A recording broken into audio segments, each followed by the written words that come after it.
Esto no es un podcast, es una invitación a pensar en cómo somos. A Contracorriente, un espacio para mirar la cultura desde todas las aristas.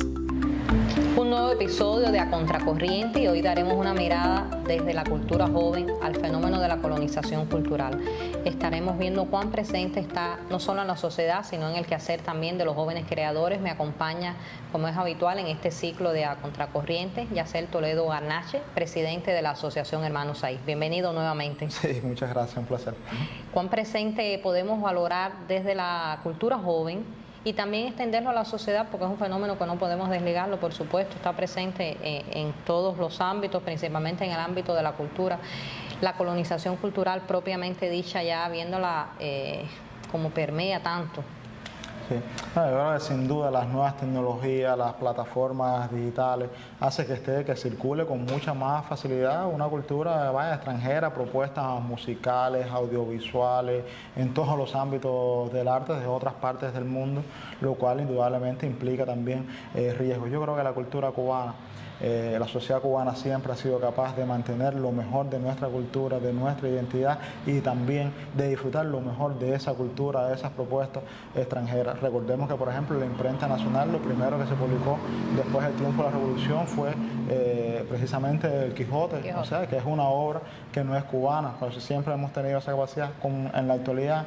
Isa, yo creo que se habla mucho de colonización cultural. Por cierto, el país tiene un programa a favor de la descolonización cultural que es coordinado por nuestro maestro de juventud, Abel Prieto, y que es vital en los tiempos actuales. Decía que siempre se menciona con mucha frecuencia colonización cultural. Eso es algo que ha estado siempre presente, yo creo que en casi toda la historia de la humanidad. Cuando pensamos, por ejemplo, en los conquistadores, que eran lo que hacían antes, iban con sus armas, iban con sus proyectiles e iban también tratando de imponer su cultura. Pensamos en la misma Cuba, cuando llegan los españoles, ¿qué trataron de hacer enseguida? Por supuesto que imponer su religión, imponer precisamente eso, sus tradiciones. Cuba, además, yo siempre digo que la cultura cubana tiene una columna vertebral ahí tan fuerte que ha hecho que todo lo que le llega, todo eso como que lo agrupa, todo eso lo mezcla y entonces la cultura cubana ha salido mucho más fortalecida. Esto también es un ámbito en el cual yo creo que no puede haber confianza de ningún tipo, por eso que es vital uno pensar cada vez más en proyectos que refuercen la cultura nacional, que refuercen eso, que es parte de nuestra identidad y además viéndolo en el ámbito nacional como país, pero también en lo más pequeño. O sea, hay comunidades, hay barrios, hay zonas del país que existe una tradición determinada que debe ser cuidada, o sea, que debemos preservar, que se debe mantener también a lo largo del tiempo, porque parte de la fuerza de este pueblo y de esa energía vital de Cuba está precisamente en esas tradiciones, está en esa parte de la cultura. ¿Qué hacer ante esa avalancha y ante esa colonización cultural? ¿Qué hacer?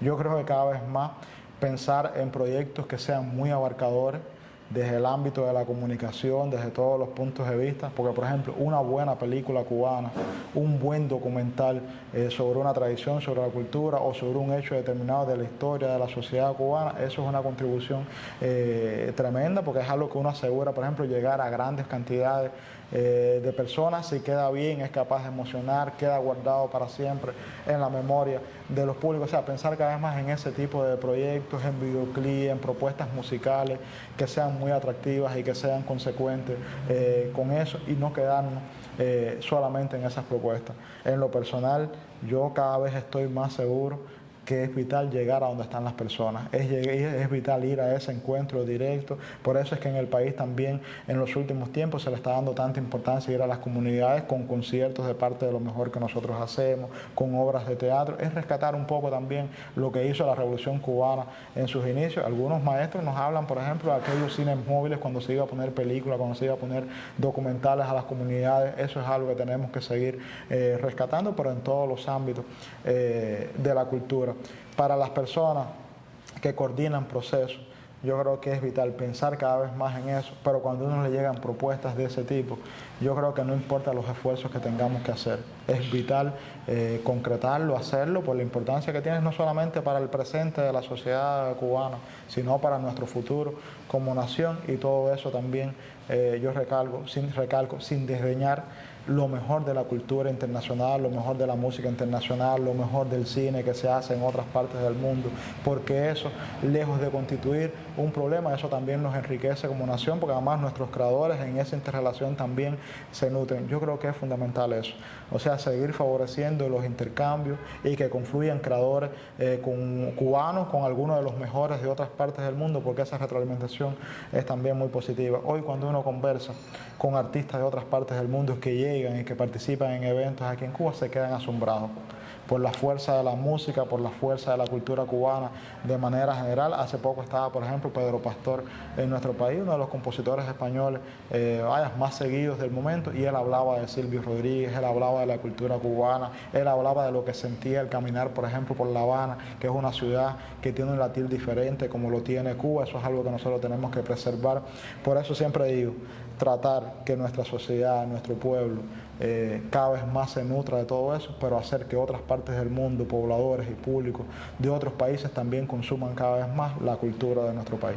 En este sentido, sin dudas no lo hemos mencionado, pero claramente estamos hablando de identidad, de preservar valores, de lo más autóctono de la cultura cubana. Y ahora pensaba un poco en espacios anteriores del podcast, me hablaba sobre las sedes municipales, filiales de la Asociación Hermanos Ahí, desde lo más intrincado, de lo más recóndito, allá en Santiago de Cuba, filiales municipales, por ejemplo, en Granma también me comentabas, cuánto se puede hacer, cuánto marca. No hablar como un eslogan, porque la colonización cultural ahora está muy de moda también quizás sí, hablarla, y no es como una batalla ni una tarea que tengamos que imponernos que esté dentro del programa del HS, pero estoy segura que ese hacer desde esas comunidades, ya reflexionando en voz alta contigo, impacta sin duda en este fenómeno de la colonización cultural, y ustedes, por ejemplo, como Vanguardia Joven, pueden llegar a muchísimos más públicos. Sí, así es. Ahora, las 24 sedes de la Asociación Hermanos Ahí, sus 107 eventos, sus 5 editoriales, yo creo que deben ser siempre espacios descolonizadores. O sea, esas son nuestras maneras, algunas de las vías que tenemos precisamente para defender todo esto, para defender lo mejor de la cultura nacional. Esos lugares son también espacios para la experimentación. O sea, nosotros siempre defendemos esas casas del joven creador, que por cierto en nuestras sedes le llamamos casa, porque tiene que ver un poco con la aspiración que tiene la organización de ser un grupo de amigos, de ser una especie de familia, de arropar, de que todos nos llevemos bien con la diversidad que hay también en la familia. Tienen que ser siempre eso, espacios descolonizadores, espacios de experimentación en la cultura, de cuando los jóvenes vienen con nuevas propuestas, con nuevos deseos de hacer. Yo decía cómo mezclan a veces la tradición con lo más contemporáneo, y hay algo, Isa, que yo creo que es fundamental también, que son esos grandes baluartes de la cultura cubana. O sea, que son las grandes figuras que nosotros hemos tenido a lo largo del tiempo. Uno siempre menciona a Martí, por supuesto, pero otros grandes escritores, otros grandes intelectuales, incluidos algunos después del triunfo de la Revolución. Uno, por ejemplo, siempre piensa en Alfredo Guevara, uno piensa, por ejemplo, también en Armando Jara, uno piensa también en Fidel. O sea, ese pensamiento de ellos tiene que estar siempre muy presente entre nosotros. Son personas que dedicaron gran parte de su vida al análisis, también al debate, y que originaron un pensamiento cultural, originaron un pensamiento intelectual. Ahí están, por ejemplo, todos los aportes del mismo Armando Jara, de todo lo que hizo desde el Ministerio de Educación, de todo lo que hizo desde el Ministerio de Cultura. O sea, son elementos en los cuales nosotros siempre tenemos que tener muy presentes. Y hay otros. Uno, por ejemplo, piensa en el Conjunto Folclórico Nacional, que son compañías que siempre se tienen que mantener, que tenemos que hacer todo lo posible porque lleguen a la mayor cantidad de personas posible, y no quedarnos solamente en esos proyectos nacionales, lo que decía ahorita. O sea, pensar también en las comunidades, en los barrios, qué tradiciones tan fuertes hay ahí que merecen ser también preservadas, que merecen ser cuidadas. La cultura tiene muchísimo de belleza. O sea, uno cuando conoce este ámbito, por dentro se enamora completamente, tiene mucho de retador, de desafiante, pero a la vez uno siente una utilidad tremenda, porque uno se da cuenta que incluso en los momentos más complejos, la cultura es capaz de salvarnos. O sea, la cultura nos da esa fuerza, esa sensibilidad, esa capacidad para seguir adelante, y además sin dejar de sonreír.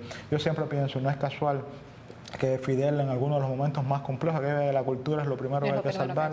Eso lo dijo en un momento tan complejo como el periodo especial en los años 90 y lo repitió en varias ocasiones, o sea, porque estaba muy consciente de lo que eso significaba. O pienso, por ejemplo, siempre en palabras de los intelectuales, en aquel junio de 1961, en momentos súper complejos para la nación cubana.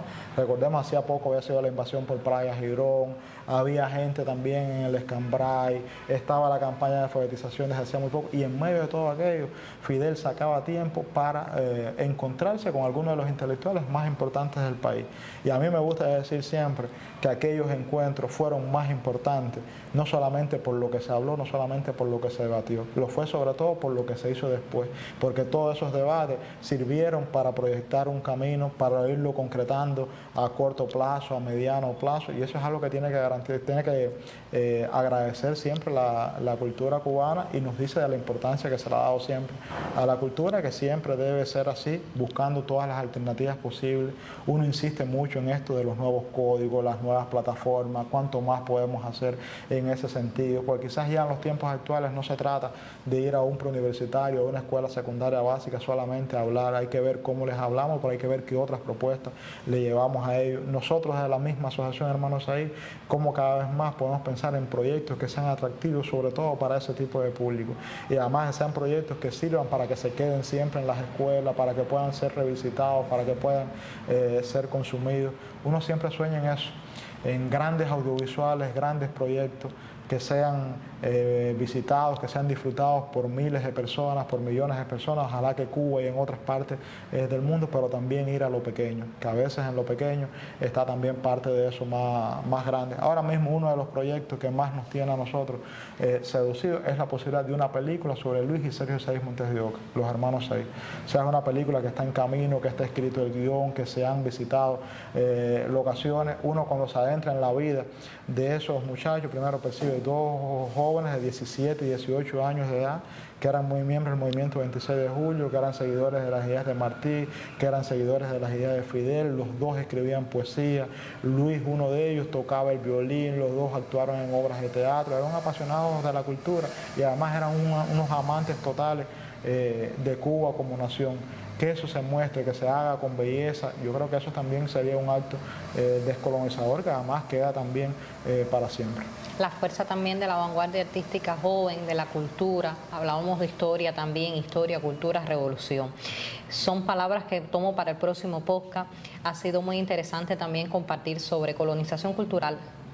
Reitero la idea, sin mencionarlo como desafío, sin mencionarlo colonización cultural, viéndolo porque últimamente son palabras que están muy de moda y podemos pensar que son como para la Asociación Hermanos Saiz cosas comunes desde la identidad, desde las comunidades, hacerle frente quizás a la defensa de nuestros propios valores, de nuestra identidad desde el quehacer de la vanguardia artística cubana. Gracias, Yacer, por tus reflexiones en A Contracorriente, valiosas como siempre para una mirada a la vanguardia artística joven que seguiremos evaluando desde acá, desde este podcast.